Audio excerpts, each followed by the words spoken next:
आज सकाळच्या वेळेस त्याच्या सानिध्यामध्ये आपण येत असताना एका शास्त्रभागाकडे जाऊया आणि मग आपण विषयाकडे वळूया. माझ्या बरोबर काढा जुन्या करारातील मिखाचं पुस्तक. जुना करार मिखाचं पुस्तक 6वा अध्याय आणि 6 ते 8 वचने. मिखाचं पुस्तक 6वा अध्याय 6 ते 8 वचन मी वाचतो, आपण त्याकडे लक्ष देऊया. मी काय घेऊन परमेश्वरासमोर येऊ, परात्पर देवासमोर कसा नमस्कार घालू, होमबली 1 वर्षाची वासरे घेऊन त्याच पुढे येऊ काय, हजारो एडके तेलाच्या दससरस नद्या यांनी परमेश्वराला संतोष होईल काय, माझ्या पातकाबद्दल मी आपला ज्येष्ठ पुत्र देऊ काय, माझ्या जीवाने केल्या पापाबद्दल मी आपल्या पोटचे फळ देऊ काय. हे मनुष्या, बरे काय ते त्याने तुला दाखविले आहे, नीतीने वागणे, आवडीने दया करणे व आपल्या देवा समागमे राहून नम्र भावाने चालणे, या वाचून परमेश्वर तू जवळ काय मागतो. प्रिय भावांनो बहिणींनो, या ठिकाणी आपण पाहत असताना मिखाच्या पुस्तकामध्ये मिखा या ठिकाणी जो संदेश देत आहे शम्रोन आणि यरुशलेम याविषयी तो सांगत आहे. पहिला अध्याय पहिलं वचन जर तुम्ही वाचलं तर त्याकडे त्या ठिकाणी तो संदर्भ दिलेला आहे. आणि या भागामध्ये आपण वाचन करत असताना 3 वचने आहेत आणि ह्या 3 वचनामध्ये मिखा त्या ठिकाणी 6 प्रश्न करत आहे. तुम्ही ते प्रश्न त्या ठिकाणी बघा, काळजीपूर्वक वाचा. आता जे आपण वाचलं त्या ठिकाणी 6 प्रश्न करत आहे आणि या 6 प्रश्नामध्ये आपण पाहत असताना एक विषयाकडे आपण लक्ष देऊया. तो शब्द त्या ठिकाणी आलेला आहे, परमेश्वराला संतोष कसा होईल. परमेश्वराला संतोष कसा होईल, आपण परमेश्वराला संतोष कसा देऊ शकतो, हा विषय आपण थोडक्यात पाहणार आहोत. या ठिकाणी आपण पाहत आहोत की आपला जो विषय आहे तो म्हणजे काय घेऊन परमेश्वरासमोर येऊ. आणि मिखा या ठिकाणी सांगत आहे 8व्या वचनामध्ये, हे मनुष्या, बरे काय त्याने तुला दाखविले आहे. नंतर तो असं म्हणतो, नीतीने वागणे. पहिली गोष्ट नीतीने वागणे म्हणजे धार्मिकतेने वागणे, आवडीने दया करणे. आमच्या प्रभू ख्रिस्ताने जगात असताना दयाच केलेली आहे. आणि पुष्कळ रोगी म्हणाले की ओ नासोरेशू, प्रभू येशू आमच्यावर दया करा. आणि देवाने प्रभू ख्रिस्ताने त्यांच्यावर दया केली आहे. नंतर आपल्या देवा समागमे राहून नम्र भावाने चालणे, या वाचून परमेश्वर तू जवळ काय मागत आहे.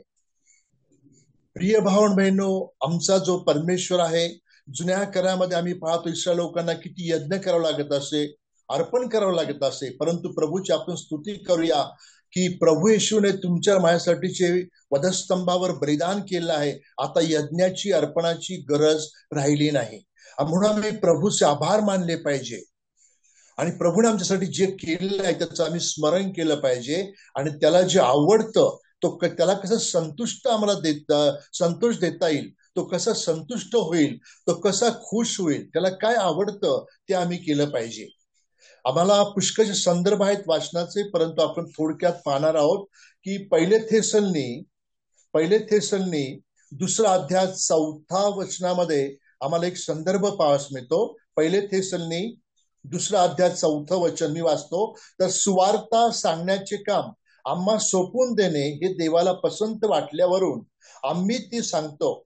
आम्ही मनुष्यांना खुश करण्यासारखे न बोलता आमची अंतःकरणे पारखणारा देव हा खुश होईल असे बोलतो. मनुष्यांना संतुष्ट करण्यासाठी 3 प्रकार येतात. मनुष्य स्वतःला संतुष्ट करतो, म्हणजे स्वतः कसं चांगलं राहता येईल, चांगलं खाता येईल किंवा वावरता येईल स्वतःसाठी. दुसरी गोष्ट मनुष्यांना खुश करणं. आणि तिसरी गोष्ट देवाला खुश करणं, देवाला संतोष देणं. तर या ठिकाणी संत पाऊल थेसलोनिकराच्या मंडळीला सांगतो, मनुष्यांना खुश करण्यासारखे न बोलता आमची अंतःकरणे पारखणारा देव खुश होईल असं बोलतो. मनुष्यांना खुश करायचं नाही, देवाला आम्हाला खुश करायचा. देवाला संतोष कसा होईल ते आम्ही पाहिलं पाहिजे. पुढच्या वचनामध्ये रोम 8:8 मध्ये सांगितलेलं आहे, जे देहाधीन आहेत त्यांना देवाला संतुष्ट करता येत नाही. देहाधीन जे आहे, देहाप्रमाणे चालतात, देहाच्या गोष्टी करतात, या जगात जगात गुरफटून जातात, जगाच्या गोष्टीकडे जास्त लक्ष देतात, त्यांना देवाला संतुष्ट करता येत नाही, असं रोमकराचं पत्र 8वा अध्याय आणि 8व्या वचनात सांगितलेलं आहे. पुढे जर मी पाहिलं इब्रीकराचं पत्र 11वा अध्याय आणि 5 आणि 6 वचनामध्ये हनोक देवाला संतोषवीत असे. हनोक जो आहे, आम्हा सर्वांचं परिचयाचं त्याच्या संदर्भामध्ये आपण पुष्कळदा म्हणण्यामध्ये बंधू लोकांच्या जे सहवासामध्ये आपण ऐकलेलं आहे, वचनातून पाहिलेलं आहे आणि आम्हाला त्यातून पुष्कळ अभ्यास मिळाला आहे. हनोक देवाला संतोषवीत असे. इब्रीकराच्या पत्रामध्ये 5 आणि 6 वचनामध्ये तो संदर्भ येतो. मग आमच्या समोर प्रश्न येतो की आम्ही या जगामध्ये राहत असताना विश्वासणारे या नात्याने आम्हाला काय करायला पाहिजे, कशा प्रकारे आम्ही संतोष देवाला देऊ शकतो. त्या संदर्भामध्ये 5 वचने आणि 5 मुद्दे मी तुमच्या समोर ठेवणार आहे. पहिला मुद्दा, आपण गीत गाऊन परमेश्वराला संतोष देऊ शकतो. गीत गाऊन परमेश्वराला संतोष देऊ शकतो, त्याला संतुष्ट करू शकतो. आणि म्हणून स्तोत्रसंहिता 69 आणि 30 आणि 31 वचनात सांगितलेलं आहे, देवाच्या नामाचे मी गीत गाऊन स्तवन करेन, त्याचे उपकार स्मरण करून त्याचा महिमा वर्णेन. ते बैलापेक्षा शिंगे असलेल्या दुभागलेल्या खुरांच्या गोरापेक्षा परमेश्वराला आवडेल. गीत गाऊन परमेश्वराचं स्तवन आम्हाला करायचं आहे, ते देवाला आवडणार आहे. आज आमच्या मुखात कोणतं गीत आहे? आज आमच्या समोर सर्व लोकांकडे, सर्वांकडे मोबाईल आहे. पुष्कळदा त्या मोबाईलमध्ये इतर जे गाणे असतात ते लोक ऐकतात, त्या गाण्याकडे त्यांचं लक्ष असतं आणि ते गाणे कॉलर ट्यून सुद्धा कधी कधी त्या चित्रपटाच्या गाण्याची येते. परंतु प्रिय भावना बहिणो, आम्ही देवाचं गीत गायलं पाहिजे. प्रभू गुण गाईन नाचत मी जो गीत करता, असं आम्हाला या ठिकाणी गीतात सांगत आहे. प्रभूचं गाणं, प्रभूचं गीत आम्ही गायलं पाहिजे. मी एकदा एका बंधूच्या घरी गेलो सकाळी, त्यावेळेस तो भावगीत ऐकत होता. मी म्हटलं, ब्रदर हे सकाळी काय भावगीत आहे? ते म्हणे, ब्रदर मला छान आवडतं भावगीत गायला. अहो पण म्हटलं देवाचे पण तुम्ही लावू शकता ना. मग ते म्हणाले, संडेला लावतो ना मी. बघा, अशी भयानक परिस्थिती आहे. आम्ही देवाचं गीत गायलं पाहिजे, देवाचं स्तवन केलं पाहिजे आणि त्याचं आमच्या घरात, आमच्या मुखामध्ये त्याचं गीत असलं पाहिजे. ते देवाला आवडतं, ते संतोषकारक असं आहे. म्हणून गीत गाऊन आम्ही परमेश्वराचं स्तवन करू शकतो. स्तोत्र 69 आणि 30 आणि 31 वचनामध्ये आपण ते पाहिलं आहे. पुढे आपण जाऊया दुसऱ्या भागामध्ये, इब्रीकराचं पत्र 13वा अध्याय 15-16 वचनामध्ये. त्या ठिकाणी देवाला कसा संतोष होईल त्या वचनामध्ये आम्हाला पाहास मिळतं. परोपकार व दान धर्म याने देव संतुष्ट होतो आणि हे करणं तुम्ही विसरू नका, असं त्या ठिकाणी स्पष्ट सांगितलेलं आहे. इब्रीकराच्या पत्रामध्ये जर आपण काळजीपूर्वक ते वचन वाचलं तर तुमच्या लक्षात येईल. इब्रीकराचं पत्र मी त्या ठिकाणी वाचतो, 13वा अध्याय काढा आणि त्यातील 15 आणि 16 वचन मी वाचतो. यावरून आपण त्याच्याद्वारे देवाला उपकार रूपी यज्ञ अर्पण करावा.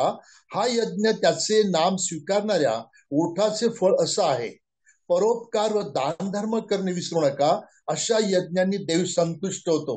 परोपकार व दान धर्म करणं विसरू नका हा शब्द आहे.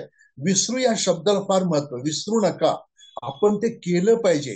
जुन्या काळाप्रमाणे परमेश्वर आमच्याकडे यज्ञ वगैरे आपण काही मागत नाही, पण जे नवीन करारामध्ये आपण येत असताना परोपकार व दान धर्म करणे विसरू नका, अशा यज्ञांनी देव संतुष्ट होतो. देवाला संतोष होतो, आपण ते केलं पाहिजे.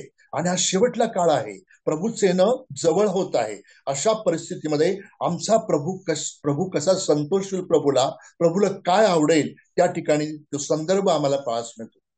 फिलिपकराच्या पत्रामध्ये 4 अध्याय 18 वचनामध्ये दानाबद्दल दिलेलं आहे. एफप्रदितच्या हाती तुम्ही जे पाठवलं दान, ते मला सुगंध संतोषकारक यज्ञ असा आहे.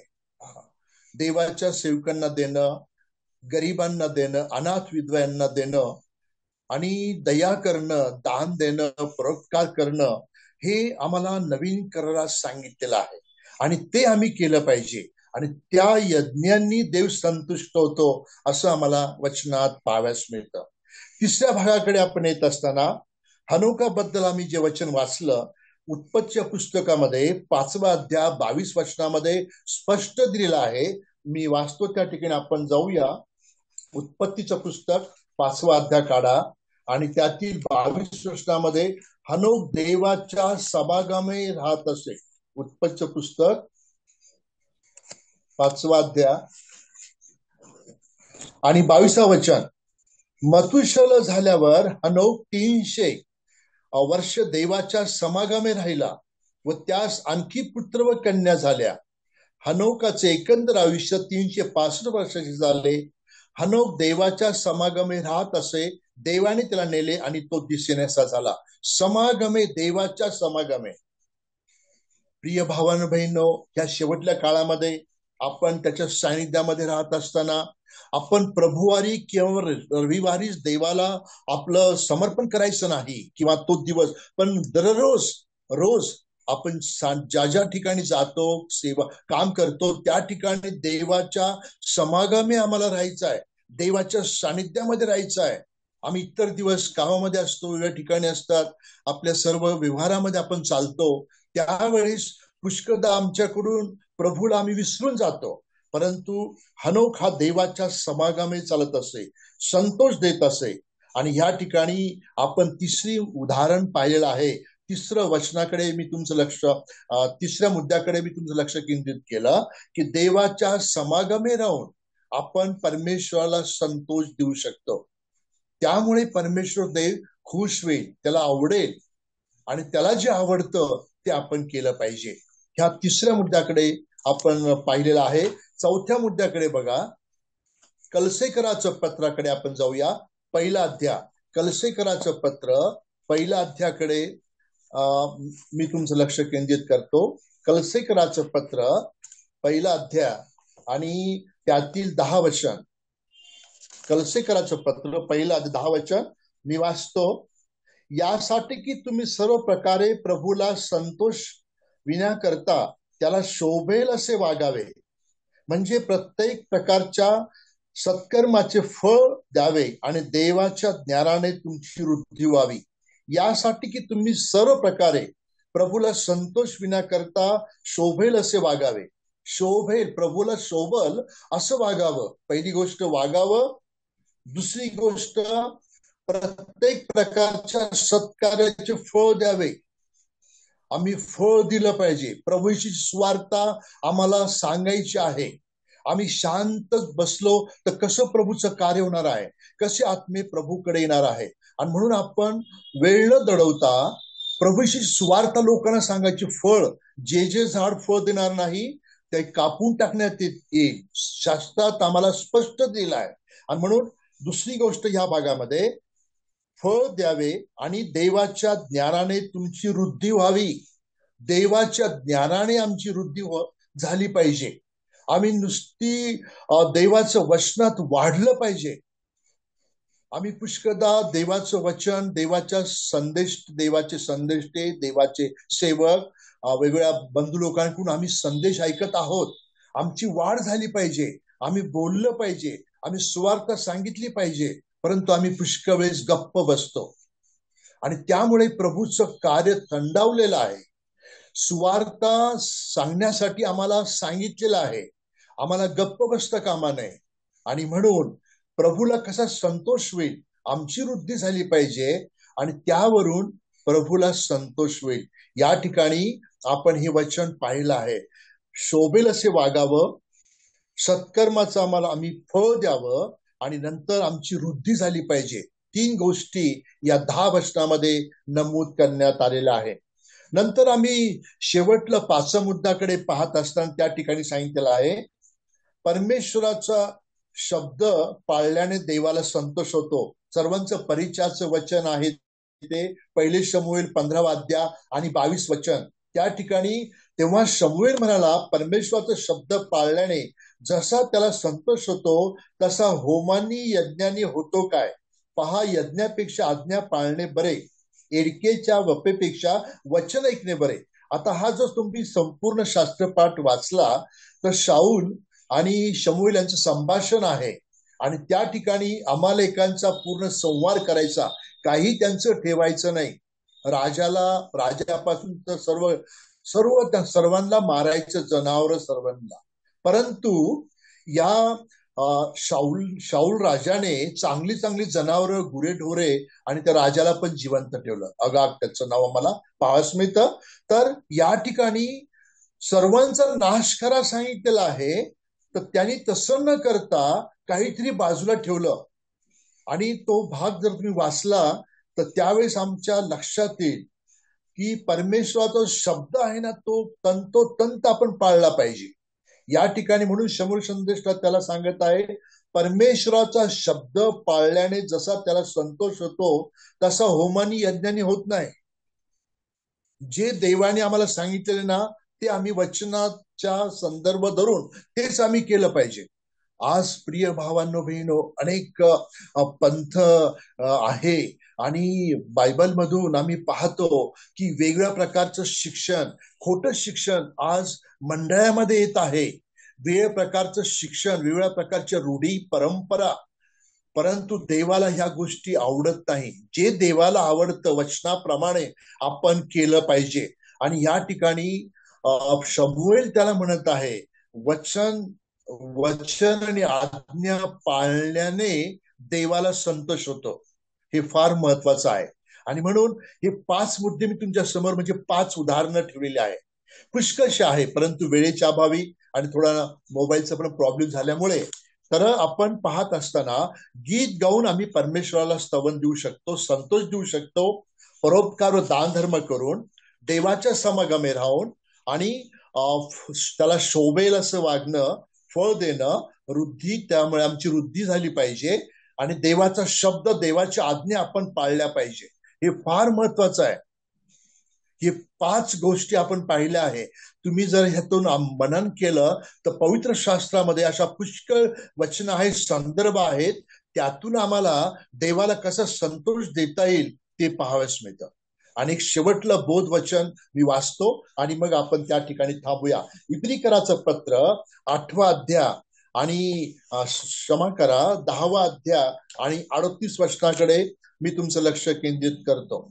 इब्रिकराचं पत्र 10वा अध्याय 38 वचन, माझा नीतिमान पुरुष विश्वासाने वाचेल, तो जर माघार घेईल तर त्याच विषयी माझ्या जीवाला संतोष वाटणार नाही. आज पुष्कळ विश्वासदारांचं म्हणजे पुष्कळ लोक विश्वासदारे तारण पावले, बाप्तिस्मा झाले, पण ते माघारी गेले. आज माघारी जात आहे. अनेक समस्यामध्ये, अडचणीमध्ये, संकटामध्ये, दुःख आली, संकटे आली, ते माघारी जात आहे. पुष्कळ लोक माघारी जात आहे. आणि म्हणून देवाच्या वचनामध्ये स्पष्ट दिला आहे, तो माझा नीतिमान पुरुष विश्वासाने वाचेल. आज लोकांचा विश्वास नाहीये, विश्वासापासून ते ढळत आहे आणि त्यांच्यासाठी तो जर माघार घेईल तर त्याच विषयी माझ्या जीवाला संतोष वाटणार नाही. प्रभू परमेश्वराचे वचन आहे. आणि म्हणून प्रिय भावांनो, बहिणीनो, देवाच्या सानिध्यामध्ये आपण येत असताना, या मरणातून आपण वचन ऐकत असताना देवाला संतोष कसा होईल, देव कसा प्रसन्न होईल, तो कसा खुश होईल, या गोष्टीकडे आमचं लक्ष पाहिजे. हे जग पुढे पुढे जात आहे. आम्ही जगात आहोत, परंतु आम्ही जगाचे नाही. म्हणून आपण देवाला संतोष कसा होईल हा विषय थोडक्यात पाहिला. आपण जी वचने ऐकली काळजीपूर्वक त्यावर आपण मनन करूया. हे वचन आम्हा सर्वांसाठी आहे. आपण प्रभूला संतोष देऊया. वेळ थोडा आहे, प्रभूचे अत्यंत जवळ होत आहे आणि म्हणून प्रभू कसा खुश होईल, प्रभूला कसं आवडेल असं जीवन जगण्यासाठी प्रभू तुम्हाला मला सहाय्य करो. Thank you brother.